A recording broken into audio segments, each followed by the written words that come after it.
2005 September Matam amagi langban tarpongi ayukni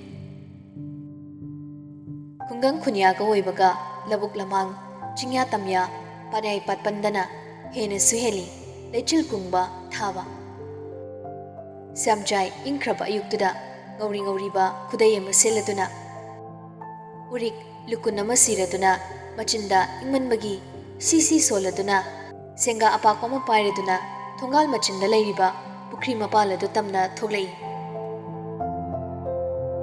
Samjai tarpongi hailei cheng thoiding pumba pukri duda haitharaduna katlaba matung mami chejit ushinduna machinda murmurum soladuna lai khurumlei loireduna senga do pairaga mamai onthorakpada leptuna lerimliba nupa dubada Samjai harauna kauri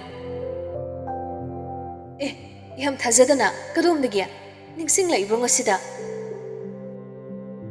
Priyobata ngasaidagi magi marukki mataw yenglambani nokladuna khumlei mikup khudingi ningsingida sathorakpa hek pharak tadana tawribani taw thongradagi karakladuna sumang tamna chana chana hairi Samjaina nungai khramale impalda yum hongat khibadagi Priyobata su matungilladuna khumi mathong maram chaba imal na dei taw nong matala o haibabu lakpidene Samjai amadi Priyo sumangda ningtham ayuki nungsa yairuduna wari tawrami Priyo batan hari nungai yaifaba imungni adubu itaima amadi tamodo yam chami loina tinaba nungai gadaba misangni yum hongalakpada ngai chahi phana leiminadriba impalgi mi singbu pangthasu thazarunu dei taw hoini aisu khangi adubu nang nakti lau arubu wari khara sananingi thabak amagini soiba yadaba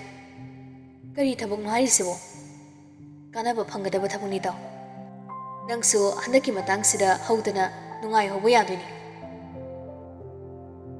sel phangni haiduna bu jajat pangtong tawbudi ai ngamoi ko Priyo as itaw nangni henjana khali thabakti aikhoina tawgadabani nangi nateng macha matang pambagini atai laini nangi thabak tubu kamdawrigi nungairi fazana dum chathari habatai Priyobata nogladuna phagi tawri mental problem leiriba mayamdugi counseling tawnaw khonabada itaw nangoina kok sakhini ko marup ani do punna nokminari khonjel singa do tapna tapna matamgi chilna puduna chakhre Samjai luchingda do makengladuna wakhal amada tawduna leri Luching amuk sakauri Babung aigi babung Priyobata kaurabra Samjai wakhal lakladuna mamai mamit ithak takana khumlei kaudi babung ningsingi yamuna ningsingi ngarang da oiraboi ningi Luching nokfe tawri imungda magi kada leiriba khagemba thongnaw mayada tumina phamladuna mapangi wari ado taduna leiri mahang luching maramda chingnaba amadi leirakpani hidoknabu khonabani adabu ngasiri phangle chingnarakpa pumba kokle luching ase magi mapagi marup amagi machani haiba khagemba thazare madu oirabadi thabak asida luching imung manungsu chenare haiba mahak thazakhre Mangolda leiriba ani dugi wari do hena mayek sengna tanabagi dama khagemba kadagi thuklaklaga thungjil marumda leptuna leiri Samjaina hangli Isadi chawramledana asukuibase nakhoina kadaida aina kadaida mathong amata khangludri punsi tangkak loiramdai matam yoksanarakpana kaino mangluraba khungul mami kaya hena mayek singlapagum phawrari Samjaigi maru leiba wangang ado khagemba babtai adubu wakhal nauriba luchingdi bab tadaba maramna tuminna taduna lei Isadi kamdongna ipagi maramda khangliba kanana taktuna yumsida lakliba Salaingan mana tamduna khanglakpani babung Thoini hena angakpa phawrudri matanta solei ahalsingi kumai loshilak angangsingi lana muk yengpa tari ludawrida kadumda noibu Khagembagassu mamangda thengnakre aigi zagasu hana thengnaraboine phari Isana lakpagi maramdi karino. Ipadagi kari pami hayu. Luching magi begdagi group photo do puthoraktuna ullaga makut thinduna hari. Babong photo sida yauriba masak singse khangbibra. Puthorakliba photo do bada semjai nakchi humang kanglei. Imung lomda kufe yingli. Kagi masa photo do karamba anawa photo amamo oirigaba khanna yingning poklei. Adubu wari marak thatpa pamlodri. Tumina khangningbodo khangjili. Babunga salai ngan bahoi ima babunga so khangnarakpa mali. Semjai tena kumi. Aduk nakna loina rudrabaso kharama khaidi khangnai tine haibadari. Luching masado phatharadun hanglei. Aigi ima babungi aroiba mikupto babung su khangbihobra thengnabihobra. Sukta thajarudaba wahang ama hangjilapuda semjai khumpham khangde adubu chamna dum hairi. Matamdo aidi arapa mafamda thabak ama chathokluba matang oibana karisu khangudri. Adubu ichana chingnaba kari leibage. Imaga babunga se kamdongna lekhidabano babung khangbibra. Anadagi masangamde haina adumdi leibani. Adubu thoidokpa kari anaba leibano haibududi ayaksu khangdi. Makoinasu laithokpanara karino madugi wafam nongmada hairakidi. Adubu ipana tabadadi nongma ama nangi babunga imagado I orakpadagi hospital da pukhallaga layinglubada nongma khak leremlaga adum laikhidre haina tai. Imungda wari pumba tariba khagemba mapagi wafam ase mahak thajasira thajagumsira khanpam khangde. Anana mahakna sukan khaludaba inaunobo wahang ama ngasida tattana hanglakpagum phawre. Luching mathanda soli ima babung animakpu amuktada chapmanana nabasi mathang chanarubanani haigadra nongmatangda pulap laikhidaba oirabadi. Luchinggi wapumduda khagemba mangak tapna nomi. Semjaiso bisum sukchinnaraduna tumina wakhal amada luptuna leibagum tawi.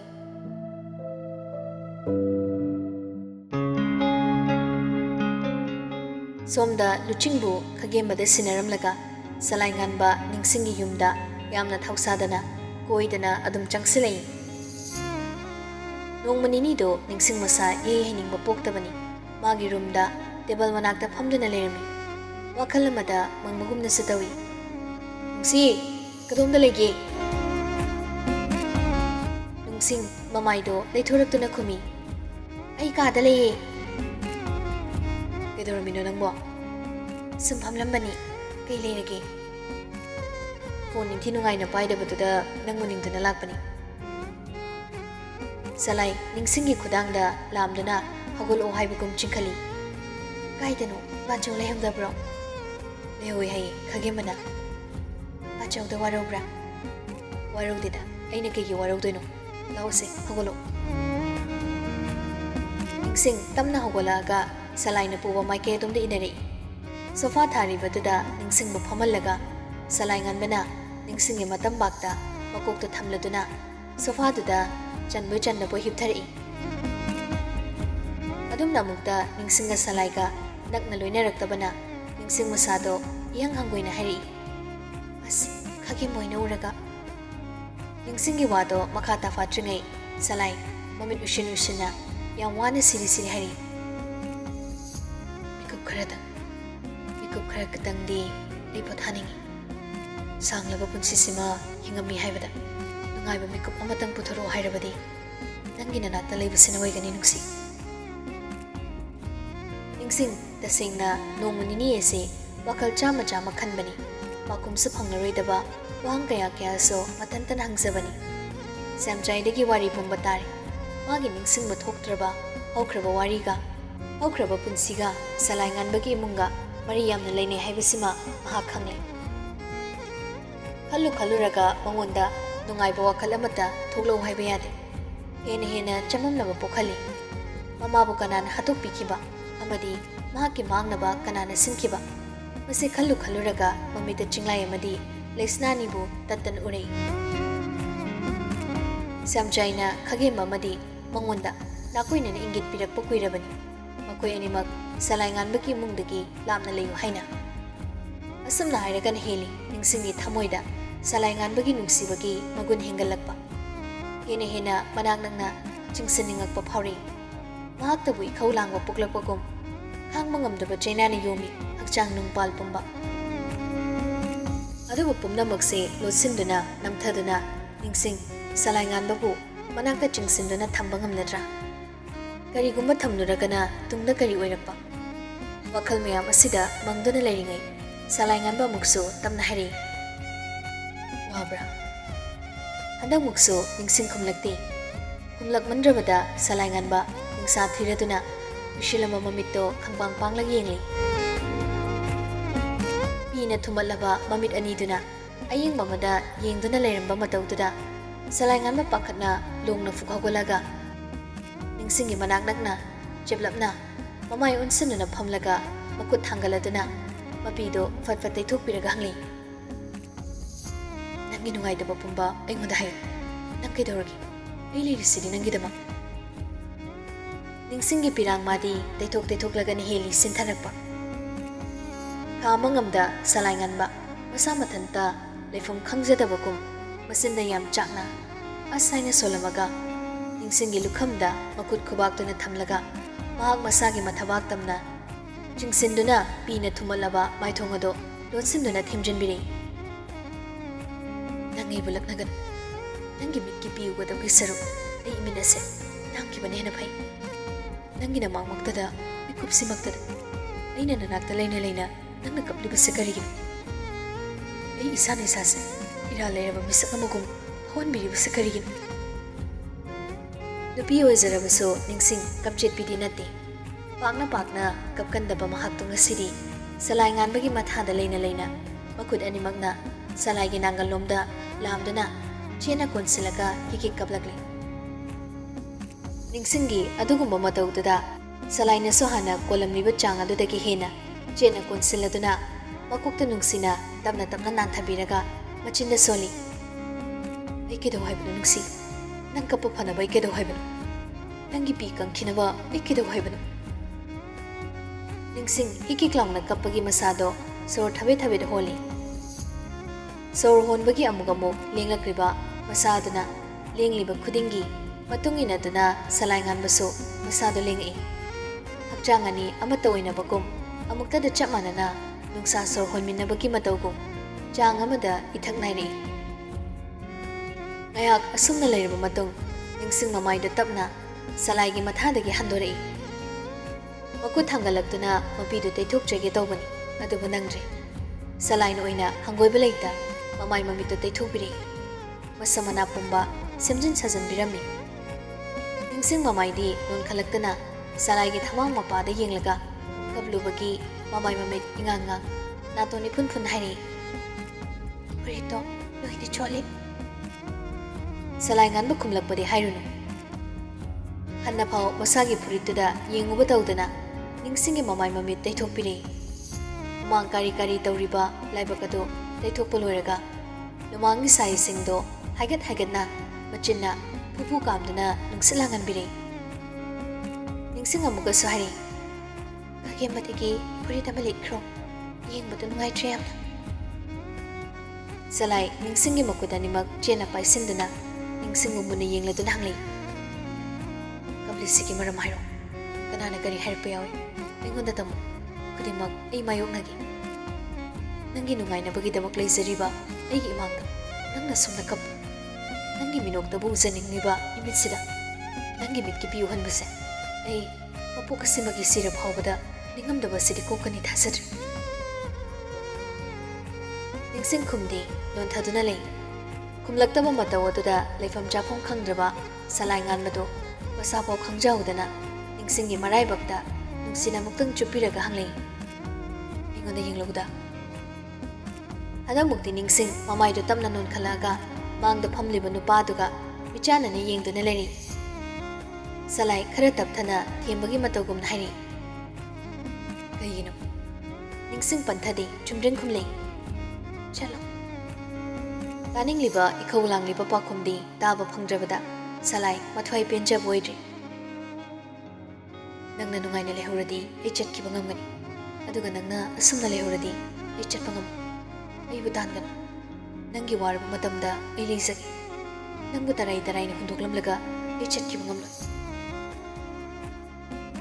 ꯁꯂꯥꯏ ꯉꯥꯟꯕꯒꯤ ꯏꯪꯅ ꯂꯦꯝꯅ ꯍꯥꯏꯗꯣꯔꯛꯄ ꯋꯥꯍꯩꯁꯤꯗ ꯅꯤꯡꯁꯤꯡ ꯁꯂꯥꯏꯕꯨ ꯏꯟꯊꯣꯛꯄ ꯉꯝꯂꯣꯏꯗꯧꯔꯤ ꯍꯦꯟꯅ ꯅꯨꯡꯁꯤꯕꯒꯤ note ꯍꯥꯞꯀꯠꯂꯛꯂꯤ ꯑꯃꯨꯛꯁꯨ ꯅꯤꯡꯁꯤꯡꯅ ꯇꯨꯃꯤꯟꯅ ꯂꯩꯈ꯭ꯔꯕꯗ ꯁꯂꯥꯏ ꯍꯟꯗꯛꯃꯨꯛꯇꯤ ꯌꯥꯝ ꯊꯥꯖꯗꯅ ꯈꯣꯟꯖꯦꯜ ꯄꯤꯛꯅ ꯅꯣꯛꯂꯒ ꯋꯥ ꯉꯥꯡꯊꯣꯛꯄ ꯉꯝꯗꯅ ꯐꯥꯖꯟꯗꯨꯅ ꯂꯩꯔꯤꯕ ꯅꯤꯡꯁꯤꯡꯒꯤ ꯆꯤꯝꯕꯥꯜ ꯇꯝꯅ ꯌꯦꯡꯂꯒ ꯍꯥꯏꯔꯤ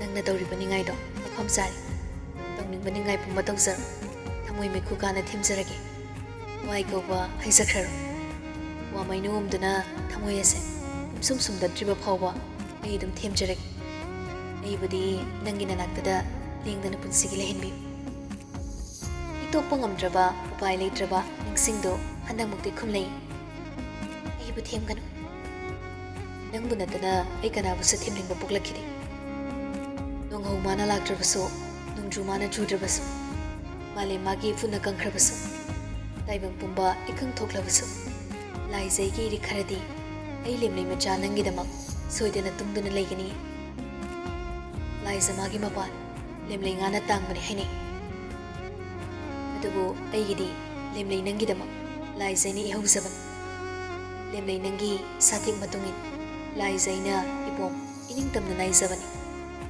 ꯃꯥꯂꯦꯝ ꯇꯥꯏꯕꯪ ꯄꯨꯝꯕꯅ ꯂꯥꯏꯖꯩꯕꯨ ꯏꯈꯧ ꯂꯥꯡꯖꯕꯅꯤ ꯑꯗꯨꯕꯨ ꯂꯥꯏꯖꯩꯗꯤ ꯅꯪꯇꯕꯨ ꯈꯛ ꯏꯈꯧ ꯂꯥꯡꯖꯕꯅꯤ ꯄꯨꯝꯅꯃꯛ ꯅꯪꯒꯤꯅꯤ ꯄꯨꯝꯅꯃꯛ ꯅꯤꯡꯁꯤꯡ ꯁꯣꯟꯊꯥꯡꯅꯅ ꯈꯨꯝꯂꯩ ꯃꯃꯤꯗꯤ ꯃꯃꯤꯅꯤ ꯃꯃꯤ ꯑꯣꯏꯅ ꯑꯗꯨꯃꯛ ꯃꯥꯡꯈꯤꯅꯤ ꯁꯣꯛꯄ ꯊꯦꯡꯕ ꯐꯥꯖꯟꯕ ꯄꯨꯟꯁꯤꯟꯕ ꯂꯧꯁꯤꯟꯕ ꯌꯥꯔꯣꯏ ꯃꯃꯤ ꯃꯥꯕꯨ ꯃꯤꯇꯥꯔꯤꯕ ꯅꯍꯥꯛ ꯇꯥꯏꯕꯪ ꯄꯨꯝꯕꯅ ꯑꯉꯥꯎꯕꯅꯤ ꯍꯥꯏꯒꯅꯤ ꯁꯂꯥꯏ ꯉꯥꯟꯕ ꯍꯦꯟꯅ ꯑꯗꯨꯝ ꯃꯣꯃꯣ ꯅꯣꯛꯁꯤꯜꯂꯛꯇꯨꯅ ꯍꯥꯏꯔꯤ ꯍꯥꯏꯁꯅꯨ ꯍꯥꯏꯅꯤꯡꯕ ꯃꯗꯨꯅ ꯑꯩꯒꯤ ꯊꯧꯅꯥ ꯑꯣꯏꯒꯅꯤ ꯅꯪꯒꯤ ꯀꯅꯥꯁꯨ ꯂꯩꯇꯦ ꯈꯜꯂꯤꯕꯗꯣ ꯑꯗꯨꯝ ꯈꯜꯂꯣ ꯀꯩꯁꯨ ꯀꯥꯏꯗꯦ ꯅꯪꯒꯤꯗꯤ ꯑꯩ ꯂꯩꯒꯅꯤ ꯑꯩ ꯈꯛꯇꯅ ꯃꯄꯨꯡ ꯐꯥꯅ ꯂꯩꯒꯅꯤ ꯑꯩꯅ ꯂꯩꯔꯤꯉꯩꯗ ꯑꯇꯣꯞꯄ ꯀꯅꯥ ꯑꯃꯒꯤ ꯑꯃꯨꯛ ꯃꯊꯧ ꯂꯩꯔꯤꯕ꯭ꯔꯥ ꯅꯪꯒꯤꯗꯃꯛ ꯑꯩ ꯂꯩꯒꯦ ꯑꯩꯕꯨꯁꯨ ꯅꯪꯒꯤꯗꯃꯛꯇ ꯂꯩꯍꯜꯂꯨ ꯂꯦꯡꯗꯅ ꯂꯩꯍꯟꯕꯤꯌꯨ ꯅꯨꯡꯁꯤ ꯅꯪꯒꯤ ꯃꯃꯤꯗ ꯉꯥꯎꯖꯕ ꯃꯃꯤ ꯂꯣꯏꯅꯤ ꯑꯩꯗꯤ ꯅꯤꯡꯁꯤꯡ ꯃꯃꯥꯏꯗꯨ ꯈꯖꯤꯛ ꯂꯩꯊꯣꯛꯂꯗꯨꯅ ꯍꯥꯏꯔꯤ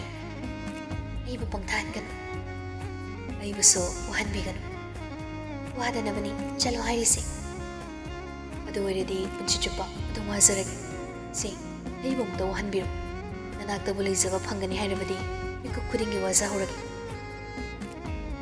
ꯋꯥꯍꯩꯁꯤꯡꯁꯦ ꯍꯥꯏꯔꯝꯂꯒ ꯏꯊꯧ ꯊꯋꯥ ꯁꯥꯗꯅ ꯁꯂꯥꯏ ꯉꯥꯟꯕ ꯍꯥꯟꯅꯒꯨꯝ ꯅꯤꯡꯁꯤꯡꯒꯤ ꯃꯇꯝꯕꯥꯛꯇ ꯍꯤꯞꯊꯔꯛꯏ ꯑꯗꯨꯒ ꯌꯥꯝ ꯋꯥꯏ ꯁꯪꯅ ꯃꯃꯤꯠ ꯎꯏꯁꯤꯟꯗꯨꯅ ꯂꯩꯈ꯭ꯔꯦ ꯅꯤꯡꯁꯤꯡ ꯂꯩꯊꯣꯛꯇꯨꯅ ꯀꯨꯏꯅ ꯂꯩꯕ ꯉꯝꯗꯦ ꯇꯞꯅ ꯑꯃꯨꯛ ꯂꯩꯁꯤꯜꯂꯛꯇꯨꯅ ꯁꯂꯥꯏꯒꯤ ꯅꯤꯡꯉꯥꯏꯗꯅ ꯍꯤꯞꯂꯤꯕ ꯃꯥꯏꯊꯣꯡ ꯑꯗꯣ ꯑꯃꯨꯛꯇꯪ ꯄꯦꯟꯅ ꯌꯦꯡꯖꯗꯨꯅ ꯍꯥꯏꯔꯤ ꯁꯔꯨꯁꯤꯗ ꯉꯥꯊꯕꯗꯣ ꯅꯥꯗꯕ꯭ꯔꯣ ꯅꯨꯡꯉꯥꯏꯇꯕ꯭ꯔꯥ ꯁꯂꯥꯏ ꯉꯥꯟꯕ ꯃꯃꯤꯠꯇꯤ ꯄꯥꯡꯂꯛꯇꯦ ꯎꯏꯔꯤ ꯍꯥꯏꯔꯤ ꯄꯨꯛꯅꯤꯡꯁꯤꯅ ꯏꯪꯖꯔꯤꯕ ꯊꯃꯣꯏꯁꯤꯅ ꯂꯩꯇꯥꯖꯔꯤꯕ ꯑꯁꯤꯒꯨꯝꯕ ꯏꯍꯨꯜ ꯄꯤꯕꯤꯔꯤꯕꯁꯤꯃꯨ ꯅꯨꯡꯉꯥꯏꯕ ꯂꯩꯇꯦ ꯅꯨꯡꯉꯥꯏꯕ ꯍꯥꯏꯕ ꯅꯨꯡꯉꯥꯏꯕꯗꯣ ꯑꯁꯤꯅꯤ ꯇꯤꯡꯈꯪꯗ ꯍꯤꯞꯂꯁꯨ ꯄꯣꯊꯥꯕ ꯐꯪꯒꯅꯤ ꯉꯥꯊꯕ ꯃꯣꯏꯔꯤꯕ ꯃꯄꯨꯗꯨꯅ ꯄꯨꯔꯤ ꯁꯅꯥ ꯃꯆꯨꯒꯤ ꯃꯨꯟꯃꯨꯟ ꯂꯥꯎꯔꯕ ꯃꯣꯝꯄꯥꯛ ꯑꯗꯣ ꯀꯜꯂꯛꯄ ꯐꯥꯎ ꯍꯥꯏꯕ ꯌꯥꯔꯣꯏ ꯐꯅ ꯀꯨꯏꯅ ꯏꯟꯊꯣꯛꯅꯕ ꯍꯣꯠꯅꯕꯗꯨ ꯌꯥꯗ꯭ꯔꯦ ꯌꯥꯔꯣꯏ ꯍꯥꯏꯕꯁꯨ ꯅꯤꯡꯁꯤꯡ ꯈꯪꯖꯔꯦ ꯃꯥꯇꯕꯨ ꯂꯨꯞꯆꯔꯤꯕ ꯃꯤꯁꯛ ꯑꯁꯤ ꯊꯥꯗꯣꯛꯂꯔꯣꯏꯒꯦ ꯈꯜꯂꯕ ꯃꯥꯜꯂꯤ ꯆꯤꯡꯅꯕ ꯂꯩꯇ ꯅꯣꯛꯐꯦꯠ ꯇꯧꯔꯛꯏ